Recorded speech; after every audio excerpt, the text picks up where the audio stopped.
jemput yang berhormat Ipoh Barat. Terima kasih, Datuk Speaker. Speaker, soalan yang ditanya adalah adakah masyarakat sekarang menghadapi kebeluran? Adakah kebeluran di Malaysia? Saya kata ada. Apa asas saya? Kerana ramai di antara masyarakat sekarang menghadapi masalah tidak ada kerja. Lebih dari 1 juta orang dikatakan tidak ada kerja. Jadi apa yang perlu dibuat oleh kerajaan? Kerajaan patut memberi pertolongan terus kepada mereka. Dan adakah ini dibuat? Saya kata tidak. On the face value mungkin ada. Dan saya difahamkan bila dulu ada 3 sarapan sehari, sekarang ada 2 atau 1. Dan tengok di kawasan saya sendiri, semi-urban area di Ipoh.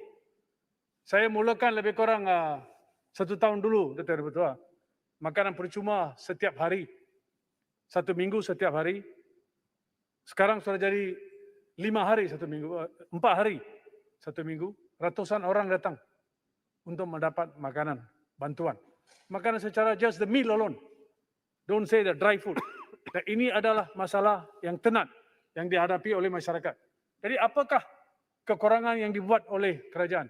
Saya rasa kita perlu mengambil iktibar bahawa ada masalah structural dalam negara ini.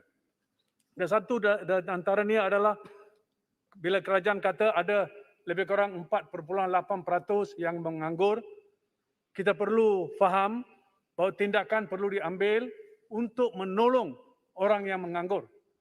Dalam yang terlibat dengan turisme, more or less stand still dah, tak ada kerja langsung.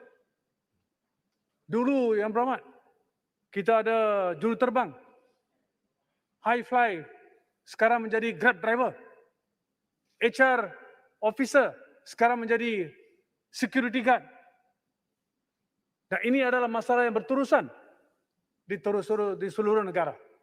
Perhatian yang lebih perlu diberi, dan lebih wang perlu diagihkan kepada mereka dalam keadaan yang unik ini. Dan dalam hal ini, Datuk Ketua, pada minggu dulu, Menteri Sumber Manusia telah kata 1.5 juta telah membuat permohonan dengan My Future Jobs. Dia katakan ini adalah asas untuk menunjukkan bahawa dynamite ekonomi. Tetapi beliau juga mengatakan saya tidak akan benarkan pekerja asing masuk ke negara untuk bekerja di sini pada masa sekarang. Tapi adakah ini benar? Kerana 2 hari dulu dalam surat khabar kita tengok Malaysian Chinese Chamber of Commerce mengatakan, Associated Chamber of Commerce mengatakan 32,000 orang asing telah dibenarkan masuk pekerja asing. Kenapa sedemikian? Walhal kita ada lebih kurang 4 juta orang dalam parti. Ada lebih kurang ratusan orang dalam depot dan immigration. Bukankah ini boleh dialihkan, diberi peluang untuk bekerja di negara ini? Mereka faham bahasa Malaysia, faham cultural kita, faham semua situasi dalam, tapi ini tidak diutamakan. Kenapa? Kerana kerajaan memberi galakan kepada pihak-pihak ketiga untuk membawa orang dari luar negara. Kerana ada insentif-insentif yang tertentu. Kita patut berhentikan tersebut. Kalau kita terlanggar dengan TIP, Trafficking in Person Report tahun ini, dari 2.2 tier kita masuk ke 3rd tier. Apa dia masalah? Syarikat-syarikat besar, kemungkinan besar tidak dibenarkan mengekspor barang ke Amerika dan Eropah. Kerana forced labor, kerana isu-isu berkaitan dengan pekerja, exploitation, debt bondage.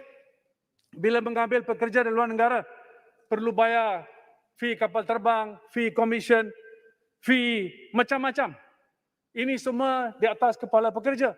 Bila dia mari datang ke sini, dia menjadi seorang hamba hingga dia habis kerja. The debt bondage is not overcome at all. Jadi kita perlu mengatasi masalah tersebut. Ini perkara perlu diselesaikan di negara ini sebelum kita membawa pekerja-pekerja asing. Betul, syarikat-syarikat memerlukan pekerja-pekerja Kerana Menteri kata produktiviti pekerja-pekerja negara Malaysia ni sangat kurang.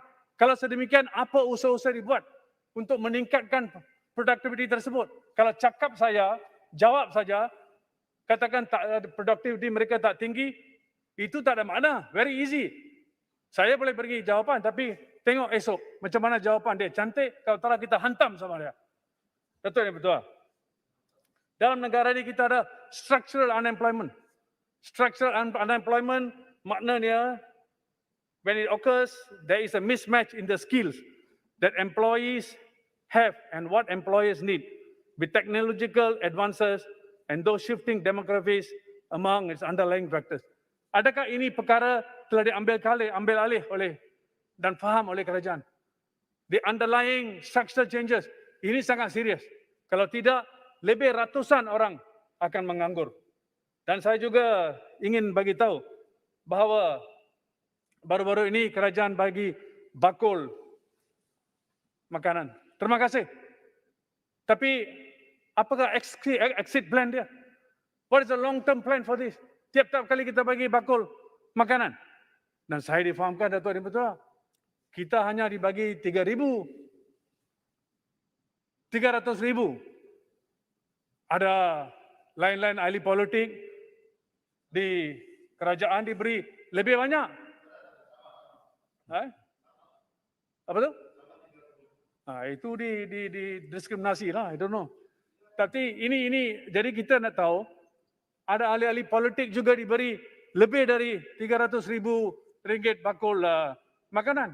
Apa asas dia? Dia bukan ahli parlimen. Tetapi mungkin dia Tan Sri dan sebagainya, dia diagihkan. Nah, adakah ini benar? Nah, macam mana kita mengatasi? Saya terima kasih kepada kementerian. Minta laluan, Muhammad. Usaha yang dibuat oleh kementerian. Ya, Muhammad. Tapi kita perlu untuk mencari jalan untuk satu exit plan. Ibu Barat. Ya, you must be fast. Adakah benar yang Muhammad tentang pemberian bakul makanan ini? Saya difahamkan yang disebut adalah saya difahamkan Tan Sri Vigneswaran, saya difahamkan telah diberi bakul makanan untuk diedarkan di kawasan Sungai Siput walaupun beliau bukanlah merupakan ahli parlimen yang dipilih oleh rakyat.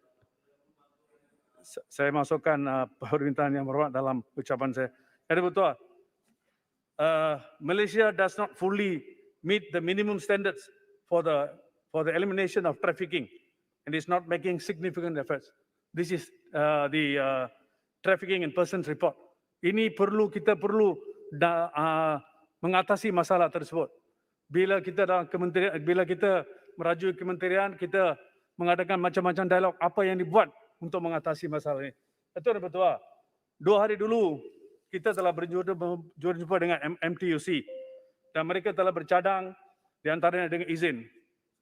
Saya difahamkan tidak ada satu National Labour Advisory Meeting sejak kerajaan ini 1 tahun lebih. Tidak ada satu perjumpaan pun. That means no discussion dengan stakeholders. Where got meaning? Semasa kita dalam kerajaan, setiap bulan kita mengadakan perjumpaan dengan MTUC, dengan employers dan sebagainya. Kedua, certain amendments in Industrial Relations Act has not been gazetted. Cleaners have been outsourced, have stagnant wages. Ini yang ketiga.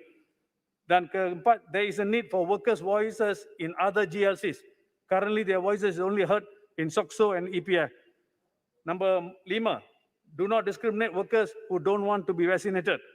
Number 6, can an employee be regarded as insubordinate if he refuses to be vaccinated? There is a need for number 7, integrated approach for labor reform that involves human rights, social security, healthcare, and human capital development. 8, in hotel industry is severely hurt. Kita perlukan insentif tertentu. 9, workers who had close contact with COVID-19 patients are told to go on 9 days to 10 days on leave, unpaid leave. Apa tindakan kementerian? Number 10, need to increase minimum wage.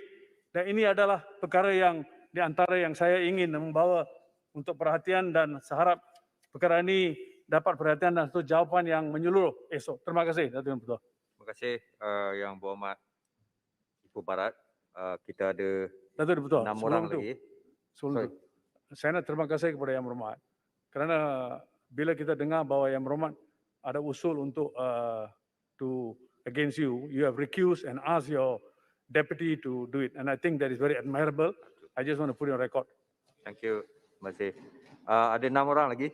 Jadi kalau seorang 10 minit cukup sejam. Yang Muhammad Sipu, Yang Muhammad Bandar Kuching, Mas Gading, Jelutung dan mungkin Stampin akan datang lagi sekejap lagi dan akhir sekali Ipoh Timur. Sekarang Yang Berhormat Sibu, silakan. Terima kasih Tuan Yang Di-Pertua. Saya ingin menyentuh tentang kes COVID di Sarawak.